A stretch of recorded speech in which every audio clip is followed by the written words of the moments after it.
ఎక్కడ దరిద్రం ఉన్నా ఈ స్తోత్రాన్ని చదువుకుంటే వాళ్ళకి లక్ష్మీదేవి యొక్క కటాక్షం కలుగుతుందని లక్ష్మీదేవి యొక్క అభయం. అందుకే అప్పటి నుంచి ఇప్పటికీ కనకధారా స్తోత్రానికి ఆ శక్తి అలాగే నిలబడిపోయింది. ఎప్పటికీ ఆ స్తోత్రానికి ఆ శక్తి అలాగే ఉంటుంది. అందులో శంకరులు లక్ష్మీదేవిని పిలుస్తూ గీర్దేవతేతి గరుడధ్వజ సుందరీతి శాకంభరీతి శశిశేఖర వల్లభేతి సృష్టి స్థితి ప్రళయకేష సంస్థితాయి అని పిలిచారు. అమ్మా, నువ్వు గీర్దేవతేతి, బ్రహ్మశక్తి అయిన సరస్వతి నువ్వే.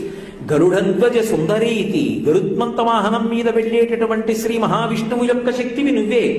శాకంభరీతి శశిశేఖర వల్లభేతి, శుక్లపక్ష తదియ నాడు ఉండేటటువంటి చంద్రరేఖని కిరీటమునందు అలంకరించుకున్న పరమశివుని యొక్క శక్తి అయినటువంటి రుద్రానివి నువ్వే.